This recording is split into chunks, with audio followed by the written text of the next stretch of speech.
What's happening, everybody? Welcome into the Wilbur and Gold Show on a Tuesday. Hope everybody is doing well. Uh, in the car, on the way to work. It's the only time I could squeeze this in today, so I wanted to go ahead and do it anyway. Might make things interesting being on the road trying to do this. But hope everybody is doing well. I saw something on Twitter the other day, Star Wars news, that kind of got me riled up in a good way. So Bryce Dallas Howard, who, it's funny. I think she directed The Mandalorian, or she was in that. And so I'm pretty sure she was the director of that. And obviously Ron Howard, her dad, who played fucking Opie Taylor on the Andy Griffith Show that I grew up with. If you're in the North Carolina area, you know all about that. But he directed, obviously he's a big-time Hollywood director. He directed Solo, which I actually really like. Solo. A lot of people didn't, but to each is their own. So Bryce Dallas Howard directed The Mandalorian, and it seems that she will also be directing Ahsoka, the Ahsoka show. And she had an interview the other day, and I caught a few bits and pieces of what she said. And she said, when it came to the Ahsoka show, that fans of the Clone Wars are going to be very, very happy. I don't know. I'm trying to remember verbatim what she said. She said I think it was that fans of the Clone Wars will be rewarded in the Ahsoka show. Now, obviously, one of the main characters of the Clone Wars is the star of the show, Ahsoka. But Hayden Christensen is also going to be in it as well. And we've talked a lot on this show about what his role in the Ahsoka show is going to be. We've speculated a lot about it. My theory is that, because remember, initially in the, when we first meet up with Ahsoka in live action in season 2 of The Mandalorian, when she's talking initially about not wanting to train Grogu, well, part of her reasoning was because she says that I've seen what this level of attachment, Grogu's attachment to Mandalorian, I've seen with this level of attachment and starting somebody so late in their training, even though Grogu technically didn't start late, he just took a long little hiatus, if you will, after Order 66 took place, as we would find out in Grogu's flashback to the Jedi Temple in Book of Boba Fett. But Ahsoka said that I've seen what can happen in the greatest of Jedi, aka talking about Anakin, and you can just see the remorse in her eyes. So I took that as, all right, she doesn't know, because remember, The Mandalorian, that takes place about 5 years or so after the events of Episode 6, Return of the Jedi, when Darth Vader comes back to the light into Anakin, and that's that. I didn't think, just based on her reaction of talking about I've seen what can happen in these scenarios, it was pretty evident that Ahsoka did not know that Anakin had come back before he died, which rightfully so, because, really only Luke would know that. And at that point, she hadn't gotten up with Luke, at least that we're aware of. I think she obviously knew of Luke because she directed The Mandalorian to take Grogu to meet with Luke. But I don't think she had met with him yet. Maybe she just only heard the legend. But then in Book of Boba Fett, when obviously Ahsoka is there on the same world as Luke training Grogu, and she says, with a very much happier look on her face, talking to Luke, when Luke is like, I don't know if he's really in this or not, talking about Grogu's training, Ahsoka just kind of grins and says, just like your father. And so the vibe was that, and I would assume, because again, this is Luke Skywalker, he had to have told her that, hey, just so you know, I know shit hit the fan back in the day, but Anakin actually came back and made amends right before his death. And so I'm sure he told her that, which is why, just like your father. It was a much better vibe than originally. So to that point, I'm pretty sure that, and my biggest question, now that I'm pretty sure Ahsoka knows that Anakin turned back to the light before he died, what I don't know is, has she reconvened with him yet? Anakin's Force Ghost, have they met up yet up to this point? So we may get to see their first meeting together. And if not, then we're going to get to see meetings together because they've already communed and all that. But so that's a possibility. And in relation to Bryce Dallas Howard's comments that Clone War fans are going to be very, very pleased with this Ahsoka show, I tend to believe, and hell, we might get it in Kenobi, from what Ewan McGregor said in an interview talking about when I looked over and saw Hayden Christensen as Anakin again, it was like time hadn't even passed. AKA, he was dressed as Anakin, and because, he don't look like Anakin anymore after he got burned on Mustafar. So this clearly is a flashback to the Clone Wars, or maybe another point in Revenge of the Sith that maybe we haven't seen, or something like that. Yeah, I mean, it could be a flashback. I mean, honestly, Ewan, which, I mean, we don't know if Ewan's scene is Obi-Wan with Anakin, or he was just on set when maybe Hayden Christensen had a scene to do in a flashback of Order 66 at the Jedi Temple. We don't know what that's actually going to be. That could be an Order 66 flashback. That could be a Clone Wars with Obi-Wan and Anakin. We don't know. So let's just pretend we don't get it in Kenobi, or hell, even if we do, we might get some with Ahsoka and Anakin, which would be, you want to talk about audience satisfaction to the max. Seeing Anakin, obviously Hayden Christensen's Anakin, and the new live-action Ahsoka together on screen for the first time in a Clone Wars flashback, that is just satisfaction like no other. So I got a funny feeling we could see that. I think we'll see meetings between Ahsoka and Anakin's Force Ghost. But I don't know if we'll really see much of Hayden as Vader, if any, in the Ahsoka show, to be honest. I think that's going to be mostly reserved for Kenobi, obviously. So that's one of the theories that I've got on Dallas Howard saying you're going to be very pleased if you're a Clone Wars fan. I had some other ideas of what she also could have been referring to. Maybe, I don't know. I'm not sure. But my main thing is I think we're going to see Anakin and Ahsoka in Clone Wars flashbacks together for the first time, and it's just going to be a beautiful, beautiful thing to watch. So let's move on to some Carolina basketball, because obviously we haven't done a show since UNC went on their epic March Madness run to the national title game. I am a diehard Tar Heel fan. And I tell you what, man, considering Carolina was a bubble team for a majority of the year, to obviously stamp their ticket after beating Duke in K's last game in Cameron down in Durham. And by the way, they didn't just scrape by or pull away in the last few minutes. Carolina handled that game. I mean, they won by 13, but they controlled the majority of that game and pretty much all of the second half. So they took care of business in Cameron. And then they didn't really do much in the ACC tournament. They get into the national tournament, blow out Marquette, and everybody's like, okay, well, it's Marquette, so maybe that. Then you go up against Baylor, the defending national champion. You were beating the brakes off of them, and then Brady Manick gets ejected. Caleb Love fouls out late in the game. And then you scrape by just enough with Baycott and others to force overtime. And most people were probably thinking, all right, well, that's it. They're not going to be able to go 5 more minutes or however long overtime is with Baylor. They're not going to be able to do it. Their bench stepped up, their backup stepped up. Armando Baycott continued to step up, and they take out the defending champion. And then they obviously beat a UCLA team that returned pretty much all of their guys that went to the Final Four the year prior.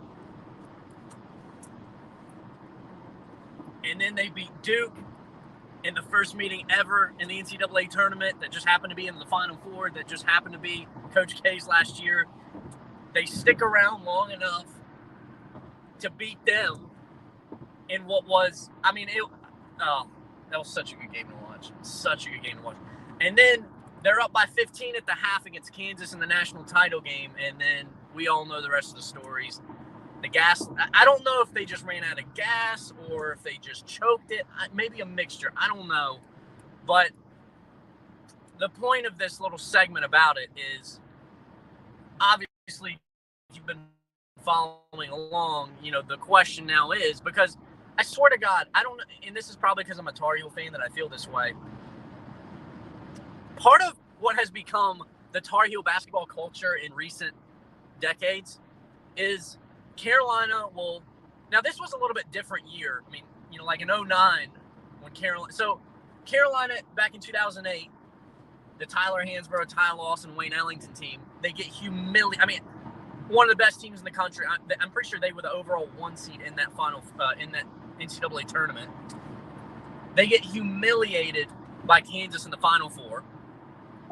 I mean, I was a kid. I was in like 5th grade, and I remember I threw a tantrum because they got humiliated in the Final Four.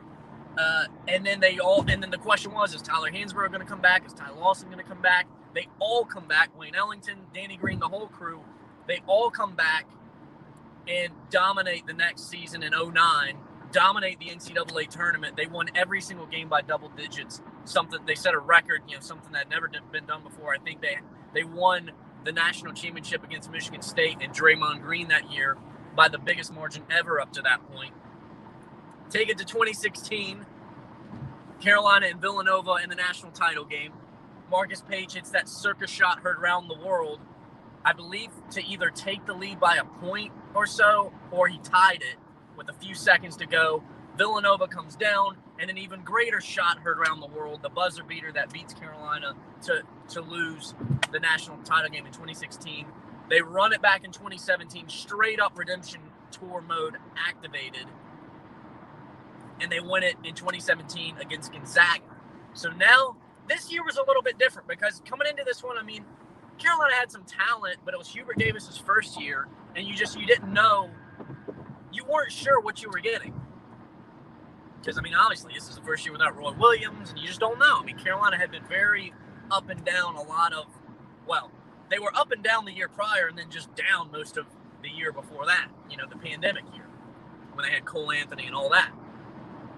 So you really didn't know what to expect, and, Carolina, they were good for a while, and then they'd fall off a little bit and have some bad losses like to Pitt and some others that I can't remember right now. At least, I'm sure this sparked, because this is the thing about sports, especially if you're just a casual or maybe a little more than casual fan, you only see what you see on camera. You don't see a lot of times what goes on behind the scenes in the locker room, and trust me, that run that Carolina went on,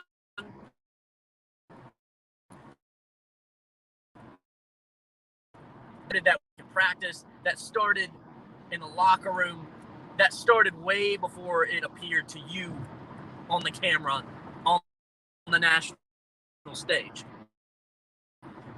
And that's just how that typically goes. They didn't just show up the camera and, oh, now we got it. But anyway, that moment was really what sparked them on this run that they went on in the tournament. The ACC tournament, again, didn't do too much, but to ignite that way and to go that far and then be up by 15 at halftime in the championship game and then blow it / run out of gas. And then obviously Baycott got hurt in the last minutes, and a lot of people think that they could have won it had that not happened. We don't know. But what I do know is this has redemption tour yet again written all over it, because I've just seen Carolina basketball do it over and over and over and over. And so now last week you saw early in the week Armando Baycott, their main guy, or one of their main guys, Caleb Love is the other, who we're still waiting on his decision. Armando Baycott decides he's coming back. And I always felt that was going to be the first domino to fall. I was like, if Armando or Caleb Love, one of the two, whoever was first, whenever they decided they're coming back, to me that was the domino that all of them is going to come back. So obviously you're losing Brady Manick because he's graduating. Armando Baycott's coming back for his senior year. You got RJ Davis back, I'm pretty sure. Leaky Black announced later last week he's going to come back for his 5th year senior deal, that COVID year that all athletes got. He's going to exercise that and come back for his 5th year senior year. And so now really you're just waiting on Caleb Love. So you essentially and I'm sure I think Tar Heel fans are a little nervous about what he's going to decide. Believe me when I tell you. I mean, I've heard it. I believe he was quoted as saying, like, if he doesn't think he's going to get drafted high, like, he's not going. To me, and a lot of people have said that Caleb Love's draft stock is high enough now to where he could get a good shot in the lottery or in the first round. I disagree. I think Caleb Love, as many good moments as he also had some bad moments. And I think if you come back to Carolina, and maybe this is the Carolina fan in me hoping he comes back talking, but slightly not, because if you come back and clean some of that up and actually be a part of a redemption tour and have if you're the killer that you've shown yourself to be on occasions this previous year, well, if you come back and do even more of that and help lead Carolina to a championship, if everybody comes back, well, your stock just went even higher. So I personally believe Armando was the first domino that'll bring them all back. And I think Redemption Tour is in full effect right now. Just waiting on Caleb Love to obviously make that decision. One more quick thing, because I'll be at work here in about probably less than 10 minutes. So I got time for one more thing. So this Baker Mayfield stuff right now. Obviously, Deshaun Watson to the Browns, and Baker Mayfield has pretty much had his little falling out with the Cleveland Browns. And they brought in, the next day after signing Deshaun, they brought in Jacoby Brissett, who will back up Deshaun, which pretty much told you, all right, yeah, you're done, Baker, in Cleveland. So initially, the reports were, because obviously Carolina needs a quarterback. They botched their quarterback situation for the last 3 years, ever since they cut Cam when they probably shouldn't have. Now, Cam is probably, I'm a Cam Newton fan. He's my favorite player, but I love to see them bring him back just to back up or be like a red zone guy in certain situations and like a minimal deal. Sure. I'm at the point now, I'm not sure if that's going to happen, if it hasn't already. Listen, Cam Newton is fun and exciting at times, but he's not the future anymore for Carolina or really for any team, unfortunately. He's just not at that point in his career anymore.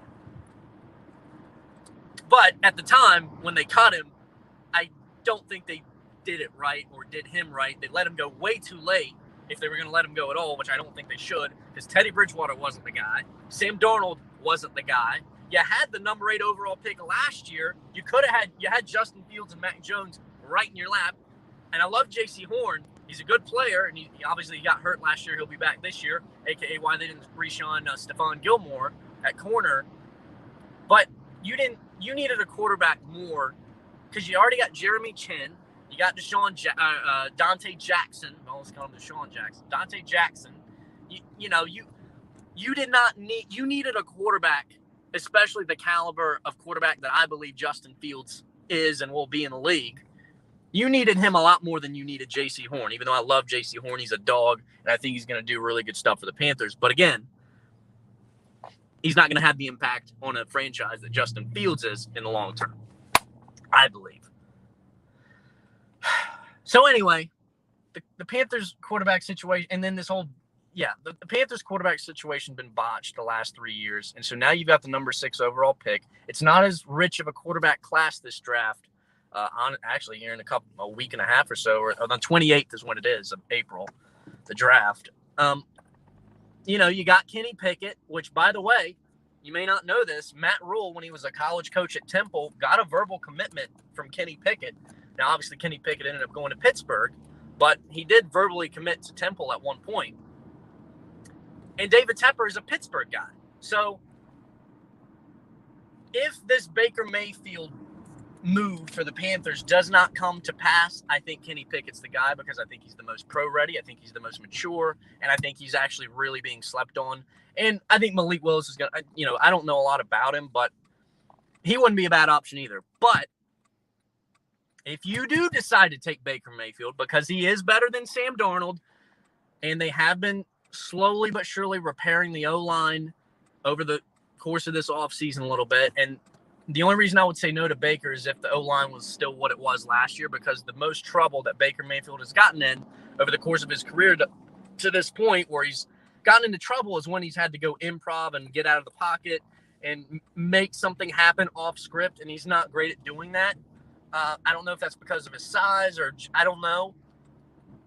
But when he's gotten in the most trouble and thrown some ugly interceptions, that's when it was, when he kind of had to, when he was being chased down. And that ain't going to work with the Panthers because they had a horrendous O-line and have had for the last several handful of years. But they have been slowly and surely repairing it. So if you do go get Baker Mayfield, and I don't know if you will, because again, and a lot of Panther fans might be screaming what Robbie Anderson was screaming, no! But in the NFL, sometimes you got to look past your fandom. Somebody will slowly pull out in front of me. Sometimes you have to look past your fandom and ask, all right, what's the alternative here? You might not want Baker Mayfield. What's the alternative?